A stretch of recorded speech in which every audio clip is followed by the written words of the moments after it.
কর্তৃক আহত আজকের এই সমাবেশে উপস্থিত নেতৃবৃন্দ এবং সংগ্রামী ভাই বোনেরা, একটা বিপুল প্রত্যাশা নিয়ে 5ই আগস্ট বাংলাদেশে এক নতুন যাত্রা শুরু হয়েছে। আমাদের প্রত্যাশা যেমন বিপুল, আমাদের অতীতের অভিজ্ঞতা বলে আমাদের আশঙ্কাও অনেক আছে।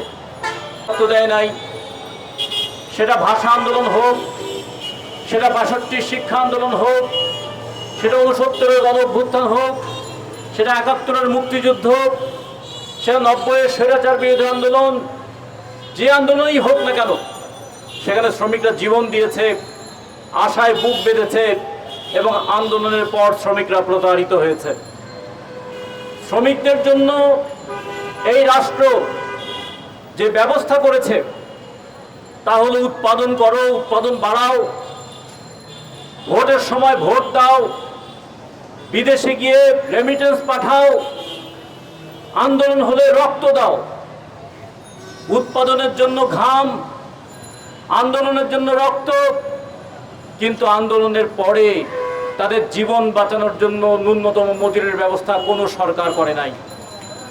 যে কারণে বাংলাদেশে 7,36,00,000 শ্রমজীবী মানুষ 400 জন ধরনের কাজের উপরে তারা কাজ করে। এর মধ্যে 105টা খাতের কাজ সরকার তালিকায় রেখেছে।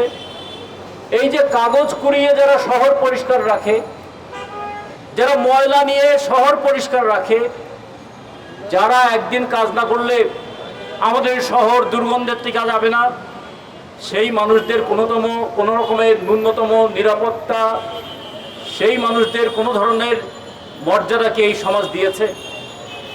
যে 20 লক্ষের উপরে গৃহকর্মী, তাদের কোনো আইনগত সুরক্ষা কি আছে?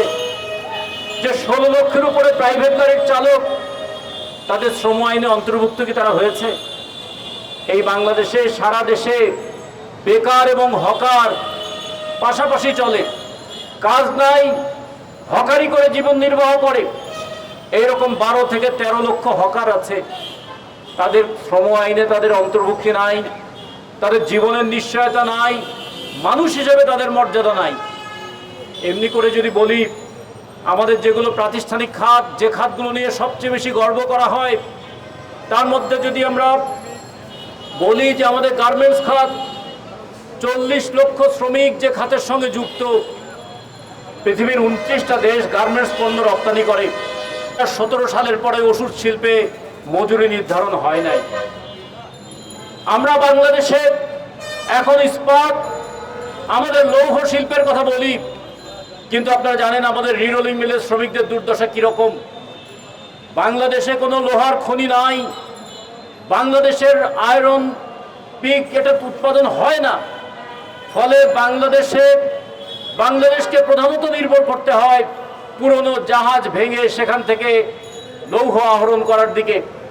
জাহাজ ভাঙ্গা শিল্পের শ্রমিকদের দুর্দশার খবর আপনারা জানেন। আমাদের বাংলাদেশকে বলা হচ্ছে এখন নির্মাণ শিল্পের একটা মাইল ফলক তৈরি করেছে। 40 লক্ষ নির্মাণ শ্রমিক দেশে কাজ করে, বিদেশে যে নির্মাণ শ্রমিক কাজ করে, তাদের জীবনের নিরাপত্তার কথা কি আমরা কখনো ভেবেছি? আমাদের এখানে আমরা এখন দেখেছি জাহাজ নির্মাণ শিল্প একটা বড় শিল্প হিসেবে আবির্ভূত হয়েছে, কিন্তু সেই জাহাজ নির্মাণ শিল্পের শ্রমিকদের জীবনটা কেমন করে চলে এই রাষ্ট্র সেটার খোঁজ নেয় না। বাংলাদেশের শ্রমজীবীর মধ্যে 36% নারী। এই নারীরা এখন ইট ভাঙা থেকে শুরু করে, নির্মাণ শিল্পের কাজ থেকে শুরু করে, এমনকি যারা ব্যাটারি চালিত রিক্সা পর্যন্ত তারা চালাচ্ছে। এই নারী শ্রমিকদের গার্মেন্টসে কাজ করলেও নিরাপত্তার সমস্যা, রাস্তায় চললেও নিরাপত্তার সমস্যা, ইট ভাটায় কাজ করা বা ইট ভাঙার কাজেও তাদের মজুরি এবং নিরাপত্তার সমস্যা নিয়ে তারা ধুকে ধুকে মরছে। আমরা এই বাংলাদেশে এইরকম অসংখ্য খাতের কথা বলতে পারবো। তার মধ্যে এখন সবচেয়ে বেশি শ্রমজীবী যে খাতে কাজ করে তার মধ্যে অন্যতম হচ্ছে পরিবহন খাত। 70 লক্ষের উপর শ্রমিক পরিবহন খাতের সঙ্গে যুক্ত। তাদের না আছে নিয়োগপত্র, না আছে পরিচয়পত্র, না আছে তাদের জীবনের নিরাপত্তা। আর 45 লাখের উপরে শ্রমজীবী মানুষ যারা রিক্সা, ব্যাটারি রিক্সা, ইজি বাইক এগুলো নিয়ে কাজ করে। আমরা বলেছিলাম এই ব্যাটারি রিক্সা আধুনিকতার একটু ছোঁয়া তাদের জীবনে লাগাতে চেয়েছে, কিন্তু আমরা দেখেছি সেই ব্যাটারি রিক্সা নিয়ে কত হয়রানির মধ্যে তাদের পড়তে হয়। কখনো তাদেরকে অবৈধ বলা হয়, কখনো তাদেরকে রাস্তা থেকে উঠিয়ে দেওয়া হয়, কখনো তারা চাঁদাবাজির শিকার হয়। আমরা দীর্ঘদিন ধরে বলেছিলাম তাদের জন্য একটা নীতিমালা তৈরি করো, ব্যাটারি রিক্সার আধুনিকায়ন করো, ব্যাটারি রিক্সার লাইসেন্স দাও। চাঁদাবাজকে আমরা আমাদের ঘামের টাকা দিতে চাই না, প্রয়োজনে আমরা রাষ্ট্রকে ট্যাক্স দেব, কিন্তু এই চাঁদাবাজির হাত থেকে ব্যাটারি চালিত যানবাহনকে রক্ষা করো। শ্রমিকদের ন্যায্য মজুরি পাওয়ার জন্য ওই যে বিধান আছে যে 5 বছর পরে মজুরি বোর্ড পুনর্গঠন হবে, এই বিধান পরিবর্তন করে বাজার দরের সঙ্গে সঙ্গতি রেখে মজুরি নির্ধারণের জন্য প্রতি বছর মজুরি নির্ধারণের ব্যবস্থা করো।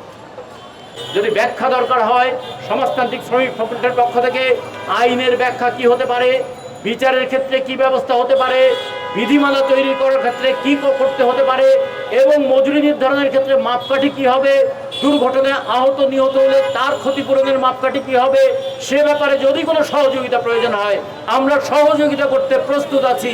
কিন্তু সাথে সাথে আমরা এটাও বলতে চাই, শ্রমজীবী মানুষকে উপেক্ষা করে দেশ পরিচালনা করার চেষ্টা অতীতে যারা করেছে তারা যেমন সফল হয় নাই, ভবিষ্যতেও আপনারা করবেন না। আমরা চাই গণ অভ্যুত্থানের মধ্য দিয়ে জনগণের আশার যে জাগরণ হয়েছে, জনগণের সেই আকাঙ্ক্ষাকে পূরণ করার পথে আপনারা এগিয়ে যাবেন, এই প্রত্যাশা ব্যক্ত করে আপনাদের সবাইকে ধন্যবাদ জানিয়ে আমার বক্তব্য এখানে শেষ করছি।